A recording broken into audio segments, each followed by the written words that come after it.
NDA गठबंधन, चिराग पासवान भी लड़ा और मैं भी लड़ा, और 6 सांसद हम लोग जीत के गए, लोकसभा के सदस्य हुए।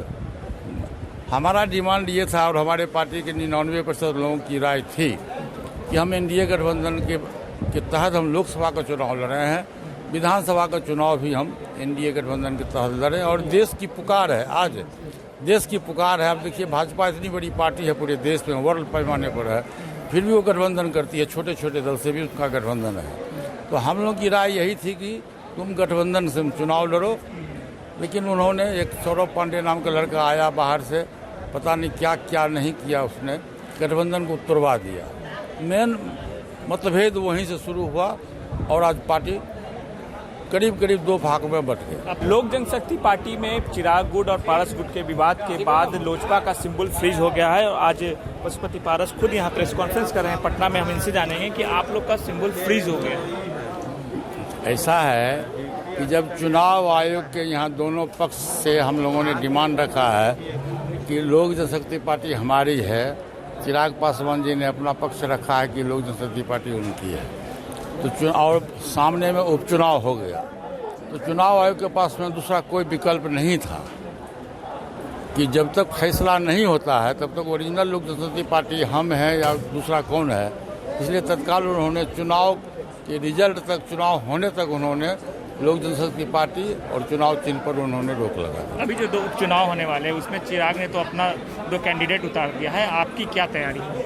हमारी तैयारी है कि हम एनडीए गठबंधन के पार्ट हैं, थे और आज भी हैं और मैं भविष्य में भी रहूंगा। मैं आपको विश्वास दिलाता हूं कि मैं जब तक हमारी पार्टी रहेगी हम एनडीए गठबंधन के पार्ट रहेंगे और तन से, मन से, धन से, दिल से मैं एनडीए गठबंधन का जो दोनों उम्मीदवार है मैं उनका समर्थन करूंगा। और जो मैंने घोषणा भी किया है, 10 हमारे जो पदाधिकारी हैं, कन्वेनर सहित 9 जो हमारे पदाधिकारी हैं, 9 पदाधिकारी, मैं तारापुर में भी और कुशेश्वर स्थान में भी मैं सबको नियुक्त किया हूं और सब लोग चुनाव में जाएंगे और अभी से लेकर टिल इलेक्शन तक तो जो हमारे प्रभारी हैं वहाँ रह करके और काम करें। बीजेपी के एक मंत्री हैं, वो अभी भी चिराग को एनडीए गुट में मानते हैं। देखिए, उनकी व्यक्तिगत राय हो सकती है, एनडीए की राय नहीं है, ये बबलू जी की व्यक्तिगत राय है और उनको एनडीए गठबंधन के द्वारा पूछा भी गया कि आपने ऐसा गलत बयान क्यों दिया। एक पुराना सवाल पारस जी कि आखिर चिराग और आपके बीच क्या विवाद हुआ है कि मामला इतना बिगड़ गया?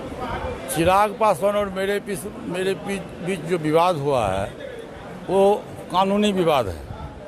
हम लोग एनडीए गठबंधन के पार्ट थे और लोकसभा के चुनाव में हम लोग चुनाव लड़े। एनडीए गठबंधन, चिराग पासवान भी लड़ा और मैं भी लड़ा, और 6 सांसद हम लोग जीत के गए, लोकसभा के सदस्य हुए।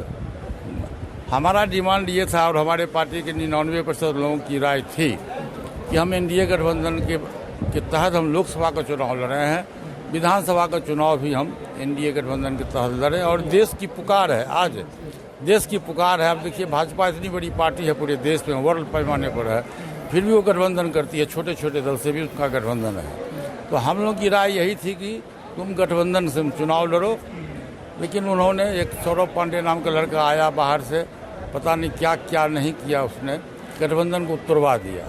मेन मतभेद वहीं से शुरू हुआ और आज पार्टी करीब करीब 2 भाग में बट गई। आप पर ये भी आरोप लगे कि मंत्री बनने के लालच में आपने नीतीश कुमार के आगे गलत आरोप है, गलत आरोप है, गलत आरोप है। एक आखिरी सवाल पारस जी, एक आखिरी सवाल ये है कि चलिए हो गया। तेज प्रताप यादव ने लालू प्रसाद यादव के बारे में कहा है, उन्होंने कहा है कि लालू प्रसाद यादव को दिल्ली में बंधक बनाया गया है। ये तेज प्रताप जी से पूछिए, उनका मामला, उनका फैमिली मैटर मामला। तो ये थे पशुपति पारस, जिन्होंने साफ तौर पे चिराग के बारे में खुलकर कहा कि उन दोनों के बीच जो लोजपा को लेकर जो विवाद हुआ है वो किस लिए हुआ था और अभी वजह क्या है, पूरे वस्तुस्थिति का इन्होंने आज खुलासा कर दिया। सुजीत कुमार, बिहार तक, पटना।